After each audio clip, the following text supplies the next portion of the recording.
Hello, everybody. Welcome to your Talking Fitchburg headlines on this Monday, April 3rd, 2023. Jeremy Crosby here. Hope you're having a great day. Glad you're with us on this first week of April. Yeah, it's April already, and we're going to kick it off with April showers, hopefully bringing some May flowers. Let's take a look at the forecast from the National Weather Service, Milwaukee Sullivan. A lot of active weather this week. Let's break it down for you. Rain chances increase later this afternoon into tonight. Storms are possible then Tuesday into Wednesday as a series of fronts moves through the region. Cold front will come through Wednesday, bringing cooler and windy conditions. Severe threat later Tuesday, as well as the risk for severe thunderstorms returns on Tuesday evening into Tuesday night. If we see these stronger storms move into southern Wisconsin, all hazards are possible.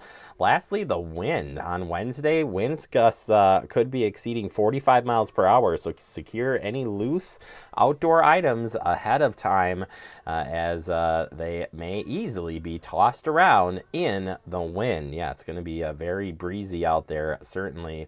Do want to touch on that severe weather. Bottom line here, there is a conditional risk for strong to severe storms Tuesday evening and Tuesday night. All hazards are possible with the greatest risk for severe weather in the south and southwest portion of Madison. Heavy rain will accompany these storms as well. So a little bit different than the last series of storms, although we saw a lot of tornadoes come out of that. We'll talk about that in just a minute.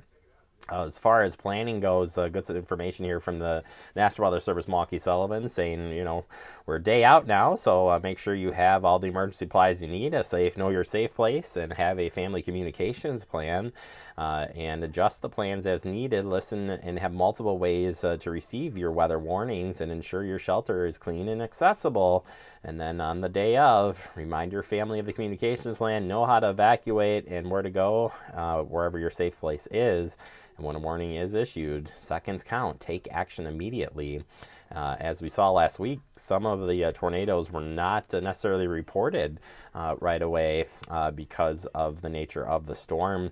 And storm spotters trying to be out there to report those things now is captured by radar. So you got to be ready for anything. And like I said, on the back of this storm, you're looking at really excessive wind there. So wind gusts we could see up into the mid 40s for Wednesday, definitely through the midday. And you see that continues even into Thursday as well. Even Friday is still seeing some wind there. So be ready for this. Like I said, a very active weather week, and that's going to be interesting how it plays out. I have this story marked as 6 tornadoes and counting back from last Friday in the severe weather that passed through the area. We did have a lot of reports of tornadoes, and they're still assessing these as of today. Just wanted to take a look at this. As of today, they're at 6 tornadoes in counting. So we had reports of a tornado in Delavan Lake area. We had one in Elkhorn, just east of Elkhorn.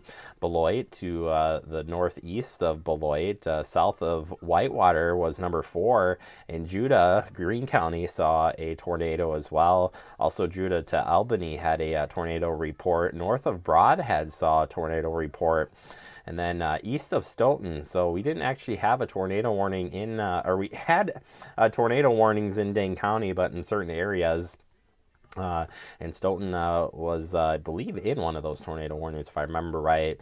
And Lake Ripley also had a report of a possible tornado as well. Again, data still being collected on this, but this is a good reminder that storms can pop up, and without warning, tornadoes can happen. So be on the lookout. All right, other news. We have brush collection week going on today through Friday. Have your brush out on the curb by 6:30 a.m. of the collection week. Brush must be at least 5 feet long and 6 inches in diameter.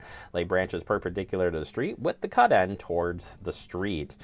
Election deadlines for you today. Voters can register for voting. You can register to vote at your polling place on April 4th. Polling locations are open 7 a.m. to 8 p.m. tomorrow. And as far as absentee voting goes, you can return your absentee ballots tomorrow. You have to return them tomorrow to the clerk, and it has to be there by 8 p.m. tomorrow of the election day. As far as election information goes, check our website for the latest information and your polling location, and know before you go. Have a great day, everyone.